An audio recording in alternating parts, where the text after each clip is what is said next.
సుమన్ టీవీలో మీ business promotions కోసం ఈ కింది నెంబర్ను సంప్రదించగలరు.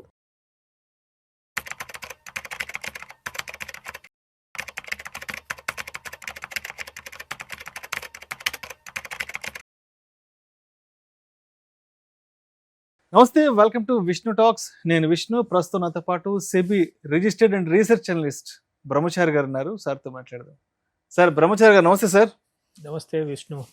Welcome to Suman TV and welcome to Vishnu talks. Thank you. So చాలా రైట్ టైంలో వచ్చారు నిజంగా చెప్పాలంటే. ఎందుకంటే మార్కెట్లలో విపరీతమైన వాలటాలిటీ ఉంది. మార్కెట్లకు సంబంధించి చాలా చాలా పెద్ద పెద్ద న్యూస్లు ఉన్నాయి గ్లోబల్గా కూడా. ఒక్కసారి ఫర్దర్గా కూడా మనం అన్నిటి గురించి మాట్లాడుకుందాం. సో అయితే ఫస్ట్ మనం ఒక పోర్ట్ఫోలియోస్ గురించి, పోర్ట్ఫోలియో డైవర్సిఫికేషన్స్ గురించి ఒకసారి మాట్లాడుకుందాం. సో అసలు ఈ పోర్ట్ఫోలియో డైవర్సిఫికేషన్ అనేది ఎలా ఉండాలి అండ్ ఈ కాన్సన్ట్రేటెడ్ పోర్ట్ఫోలియో అనేది అసలు ఏంటి, అసలు దీని గురించి చెప్పండి. పోర్ట్ఫోలియో డైవర్సిఫికేషన్ ఏంటంటే మీరు రెండు రకాలుగా ఆలోచించాలండి. ఓవర్ డైవర్సిఫికేషన్ అంటే ఏంటో చెప్తాను. యాక్చువల్గా ఒక పోర్ట్ఫోలియోలో మీ దగ్గర నెంబర్ ఆఫ్ స్టాక్స్ ఎన్ని ఉండాలి అనేది ఒక question mark, big question mark. రీసెంట్గా ఒక ఇన్వెస్టర్ మా దగ్గరికి వచ్చి రివ్యూ చేయమని అడిగారు. అతని దగ్గర ఎన్ని స్టాక్స్ ఉన్నాయంటే 168 స్టాక్స్ ఉన్నాయి. 168 స్టాక్స్, 168 స్టాక్స్ పోర్ట్ఫోలియోలో మొత్తం లిస్ట్ చేసి పెట్టుకున్నాడు ఉన్నాయి. సో అతని సైజ్ కూడా మంచి సైజు, ఆల్మోస్ట్ రఫ్లీ అబౌట్ 3 crore ఉంటుంది. ఓకే. సో అక్కడ ఏమవుతుందంటే మీకు దాంట్లో మేము చూస్తే కనుక almost 80% of the stocks are in loss. 80% stocks లాస్లో ఉన్నాయి. 140 స్టాక్స్ లాస్లో ఉన్నాయి. మిగతావి ఏవో కొంచెం ప్రాఫిట్లో ఉన్నాయి. దాంట్లో కొన్ని ఎప్పుడో పబ్లిక్ ఇష్యూలో కొన్నారు అన్నది. అతను అడిగిన ప్రశ్న ఏంటంటే ఎందుకు కొన్నారు ఇన్ని అని అడిగాం. అడిగితే ఏంటంటే ఒకటి కాకపోతే ఒకటైనా వస్తుంది కదా సార్ అన్నారు. సో అట్లా ఏం చేశారంటే అతను డైవర్సిఫై అవుతూ ఉన్నాడు. వాటిలో ఏమంటామంటే ఒక రకంగా చెప్పాలంటే ఓవర్ డైవర్సిఫికేషన్ అనేది లేదా ఎందుకు చేస్తారంటే చాలామంది సిస్టమేటిక్ రిస్క్ నుంచి తప్పుకోవడం కోసం అనుకుంటారు. సిస్టమేటిక్ రిస్క్ అంటే ఏంటంటే గ్రోత్ రేట్స్ పడిపోయినప్పుడు, ఎకానమిక్ గ్రోత్ రేట్స్ తగ్గినప్పుడు, లేదా రెగ్యులేటరీ ఇష్యూస్ మారిపోయినప్పుడు, ఇంట్రెస్ట్ రేట్స్ తగ్గుతున్నప్పుడు లేదా పెరుగుతున్నప్పుడు వచ్చే వలటాలిటీని తట్టుకోవడం కోసము ఓవర్ డైవర్సిఫై చేస్తాడు. అలా కాకుండా అన్సిస్టమేటిక్ రిస్క్స్ అని కొన్ని ఉంటాయి. అవి ఏంటంటే కంపెనీస్లో వచ్చే డెవలప్మెంట్స్, అవి ఒక రోజు చెప్పి రావద్దు, ఎప్పుడు వస్తుందో లేదు, మేనేజ్మెంట్ చేంజెస్, ప్రొడక్ట్ రికాల్స్, ఇవన్నీ కూడా అన్సిస్టమేటిక్ రిస్క్స్. సిస్టమేటిక్ రిస్క్ కాదు. మీరు ఓవర్ డైవర్సిఫై అవుతున్నారంటే కారణం ఏంటంటే అన్సిస్టమేటిక్ రిస్క్ నుంచి తప్పించుకోవడం కోసం చేస్తున్నారని అర్థం. అంటే ఒక కంపెనీలో వచ్చేది కాకపోతే ఇంకో కంపెనీ ఆదుకుంటుంది అని చెప్పేసి కొంటారు. ఇట్లా కొనేవన్నీ కూడా ఎలా ఉంటాయంటే రీసెర్చ్ బేస్డ్ కాదు. అవి ఒక వార్త కారణంగానో, ఒక టిప్ కారణంగానో, లేకపోతే అక్కడ హియర్సే కారణంగానో, పలానా ఛానల్లో వచ్చింది లేదా పలానా న్యూస్ పేపర్లో వచ్చిన న్యూస్ కారణంగానో ఇలా బిల్డ్ చేస్తూ పోతుంటారు. ఎగ్జిట్ అవ్వరు. లాసెస్ని కూడా వాళ్ళు ఒక పర్టికులర్ లాస్ పర్సంటేజ్ దగ్గర ఎగ్జిట్ అవ్వరు వాళ్ళు. సో ఆ పోర్ట్ఫోలియో కాన్సన్ట్రేషన్ అనేది జరగదు అక్కడ. కాన్సన్ట్రేటెడ్ పోర్ట్ఫోలియో అంటే అర్థం ఏంటంటే it is well return thesis. Well return thesis ఏంటంటే ఇక్కడ ఫస్ట్ మీరు బిజినెసెస్ అండర్స్టాండ్ చేసుకుంటారు, ఆ తర్వాత పొటెన్షియల్ చూసుకుంటారు, గ్రోత్ పొటెన్షియల్ ఎలా ఉందో చూస్తారు. తర్వాత ఒక సామెత ఏంటంటే money never leaves the market అండి. Money shifts from one sector to other sector. Okay, from one level to other levels వెళ్ళిపోతుంది. ఈ రొటేషన్ మనం అర్థం చేసుకోగలగాలి. అప్పుడు అర్థం చేసుకున్నప్పుడు మీకు ఒక థీసిస్ వస్తుంది, మీకు ఇన్వెస్ట్మెంట్కి ఒక ప్రాసెస్ ఏర్పడుతుంది. ఆ ప్రాసెస్లో లీడింగ్ సెక్టర్స్ ఏ ఉన్నాయి, మనీ ఎక్కడికి ఫ్లో అవుతుంది, విదిన్ దట్ సెక్టర్స్ ఎక్కడి నుంచి ఏ స్టాక్స్ లీడ్ చేస్తున్నాయి ఆ సెక్టర్ని, అందులో ఉన్న గ్రోత్ పొటెన్షియల్ ఎంత. మనం ఏమనుకుంటాం, ఇన్వెస్ట్మెంట్ చేస్తున్నాం అంటే ఈ కంపెనీ ఇప్పుడు బాగా పెర్ఫామ్ చేసింది, ఇక్కడ ఇన్వెస్ట్ చేయాలని ఒక థాట్లో ఉంటారు అంతా. కంపెనీ బాగా రిజల్ట్స్ ఇచ్చింది అని. నిజానికి మంచి రిజల్ట్స్ ఇచ్చిన కంపెనీ షేర్లు చాలా పడతాయి. రీజన్ ఏంటంటే we always discount the future earnings, not the current earnings.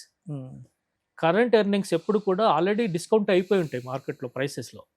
So అందుకని ఫ్యూచర్ ఎర్నింగ్స్ డిస్కౌంట్ చేస్తూ మనం portfolio build చేస్తుండాలి.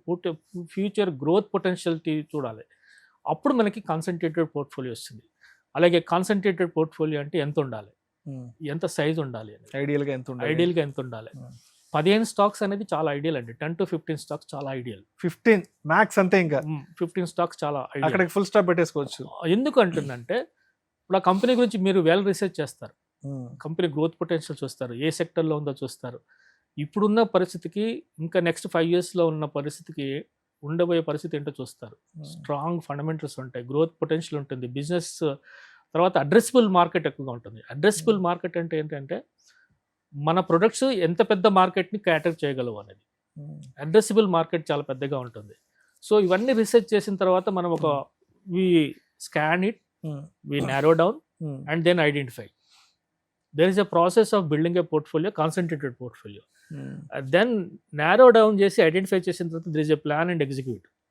This is the process. దీన్ని ఏమంటాం అంటే మనం స్నైప్ అనే ఒక ఫ్రేమ్ వర్క్ అంటాం. అంటే బిల్డ్ చేయడంలో ఒక ఫ్రేమ్ వర్క్ని మనము బిల్డ్ చేసేటప్పుడు ఈ కాన్సన్ట్రేటెడ్ పోర్ట్ఫోలియోస్లో మనకి అడ్వాంటేజ్ ఏంటంటే మీకుండే సిస్టమేటిక్ రిస్క్ కన్నా కూడా బిజినెస్ గ్రోత్ పొటెన్షియల్స్లో ఉంటాయి. సో అందుకని కాన్సన్ట్రేటెడ్ పోర్ట్ఫోలియోస్ చాలా, ఇప్పుడు మీరు ఏ పెద్ద సెలబ్రిటీ ఇన్వెస్టర్ పోర్ట్ఫోలియో అయినా చూడండి, వాటిలో వందల కొద్ది స్టాక్స్ ఏమి ఉండవు, వాళ్ళు మొత్తం మార్కెట్ని కొనరు.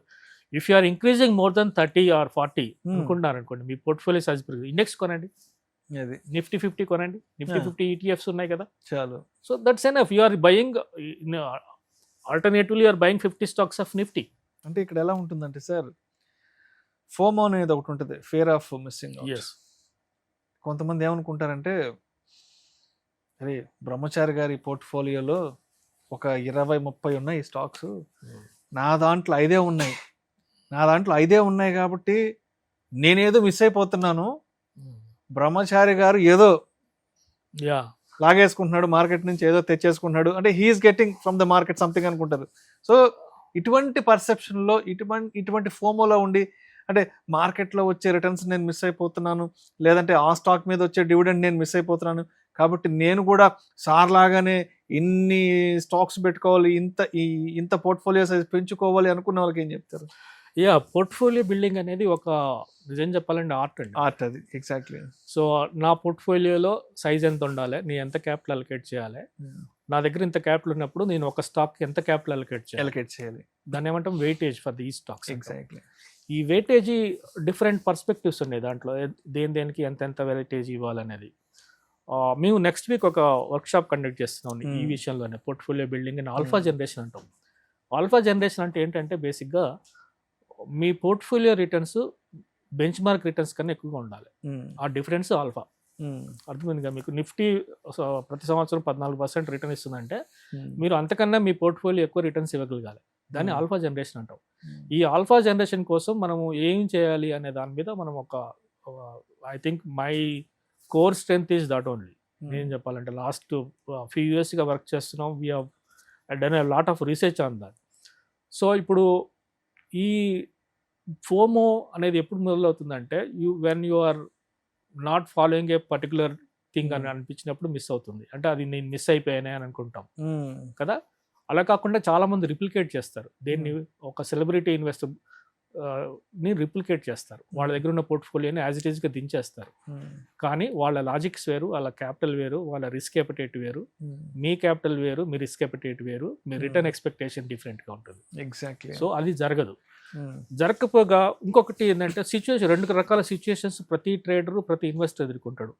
ఒకళ్ళు ఒక ఏ అనే స్టాక్ని 100 రూపీస్ దగ్గర కొని 150 దగ్గర అమ్ముతారు. ఈ made 50% return on that. But after selling that it went up to 200+. Okay, అప్పుడుండే ఫీలింగ్ ఏంటి అంటే అరే ఎందుకు అమ్మాను అనే బాధ ఒకటి ఉంటుంది కదా. సెకండ్ ఏంటంటే with this experience, the second experience ఏంటంటే with this experience the same another stock B అనే స్టాక్ని 150 దగ్గర కొంటాడు, 250 దాకా వెళ్ళినా కూడా అమ్మడు. ఆ తర్వాత అది పడిపోతుంది. సో అరే నేను ప్రాఫిట్ని గెయిన్ తీసుకోలేకపోయాను, పొటెన్షియల్ తీసుకోలేకపోయి, ఇవన్నీ కూడా ఫీలింగ్సే. These are all emotions, different kind of FOMOs. నేను పలానా ర్యాలీలో పార్టిసిపేట్ చేయలేకపోయాను అనేది ఒక ఫోర్స్, నేను పలానా ఆపర్చునిటీ నేను గ్రాప్ చేయలేకపోయాను అనేది ఒక ఫోమో. ఈ ఎమోషన్స్ అన్ని ఎప్పుడు కూడా ఉంటాయి. అలా కాకుండా ఉండాలి, ఒక పోర్ట్ఫోలియో స్ట్రక్చర్డ్గా ఉండాలంటే you have to have a clear cut frame work to build a portfolio.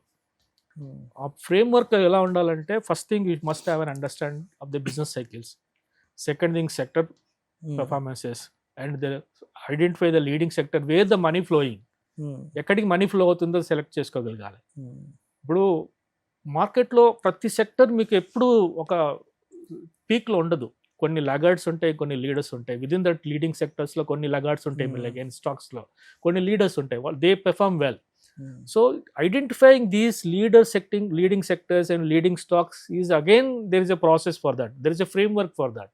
How do you filter? దాదాపు 6,000 స్టాక్స్ లిస్ట్ అయి ఉన్నాయి. మీ పోర్ట్ఫోలియోలో మనం 15 స్టాక్స్ ఉండాలనుకుంటున్నాం. ఈ 6,000 స్టాక్స్ నుంచి 15,000 స్టాక్స్ ని ఫిల్టర్ చేసుకోవడానికి ఒక ఫ్రేమ్వర్క్ ఉండాలి మనకి. ఆ ఫ్రేమ్వర్క్ ని తీయడం కోసమే మనకి there is several methods. Okay, right.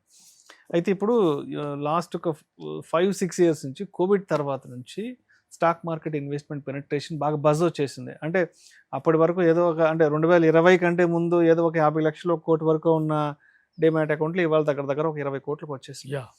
అయితే రీసెంట్ టైమ్స్లో ఎస్పెషల్లీ ఈ 50 to 60 ఏజ్ గ్రూప్ వాళ్ళు, 60 to 70 ఏజ్ గ్రూప్ వాళ్ళు కూడా విపరీతంగా ఈక్విటీ ఇన్వెస్ట్మెంట్స్లోకి ఎంటర్ అయిపోతున్నారు. కాబట్టి ఒక్కసారి వాళ్ళ వయసును దృష్టిలో ఉంచుకొని, వాళ్ళ ఏజ్ని దృష్టిలో ఉంచుకొని, ఇక్కడ రిస్క్ అపెటైట్ దృష్టిలో ఉంచుకొని, especially 50 to 60, 60 to 75, 60 to 65 or 70, పర్టికులర్గా ఈ ఏజ్ గ్రూప్ వల్ల ఆ పోర్ట్ఫోలియో డైవర్సిఫికేషన్ ఎలా ఉండాలి, అండ్ అంటే దాని మీద ఎటువంటి కేర్ తీసుకోవాలి అంటే వాళ్ళకున్నటువంటి వయసు రీత్యా?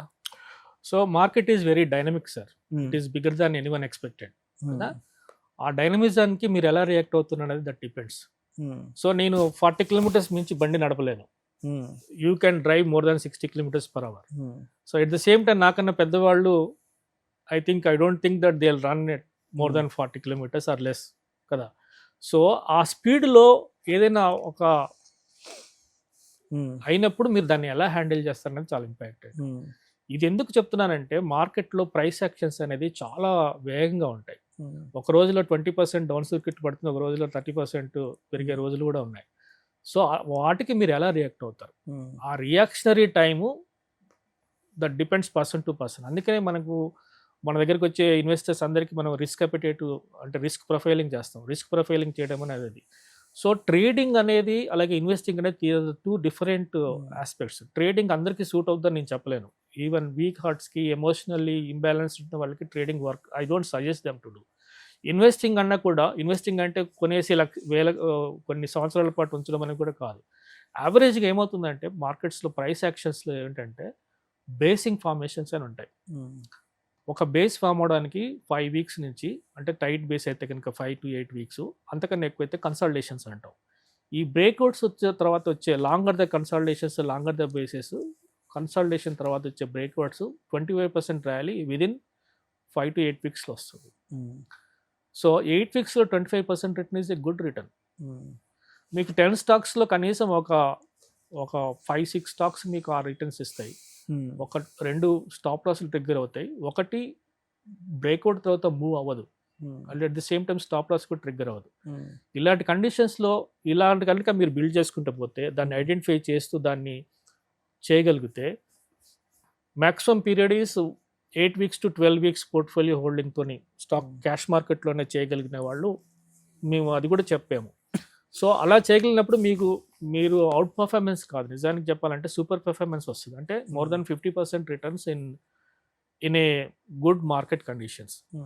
ఇన్ ఎనీ గుడ్ మార్కెట్ కండిషన్స్లో even now I think we have done a lot of exercise and that most of the portfolios are in negative but our portfolios are in positive.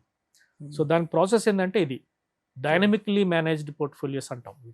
So rebalancing ఎప్పటికప్పుడు చేయాలి, partial exits ఎప్పుడు చేయాలి, full exits ఎప్పుడు చేయాలి, తర్వాత ఒక exit తర్వాత మళ్ళీ ఆ మనీని ఎలా రొటేట్ చేయగలగాలి, వీటన్నిటిని అర్థం చేసుకుంటున్నప్పుడు ఒక ఇన్వెస్టర్ అయిన వాడికి రిటర్న్స్ ఆటోమేటిక్గా ఎక్కువగా ఉంటాయి. ఆల్ఫా జనరేషన్ అన్నాం చూసారా, ఇవి చాలా ఎక్స్ట్రాడినరీగాను సూపర్ పెర్ఫార్మెన్స్గా ఉంటాయి అవి. Right sir. Thank you so much బ్రహ్మచారి గారు. అసలు ఈ పోర్ట్ఫోలియో డైవర్సిఫికేషన్ అనేది ఎలా ఉండాలి, అండ్ మన ఏజ్ని బట్టి, మన ఏజ్ క్రైటీరియాని బట్టి, మన రిస్క్ అపెటైట్ని బట్టి మన పోర్ట్ఫోలియో డైవర్సిఫికేషన్, రీస్ట్రక్చరింగ్, రీబ్యాలెన్సింగ్ ఎలా ఉండాలి అనే దాని గురించి చాలా చక్కగా తెలియజేశారు. Thank you so much sir. Thank you Vishnu.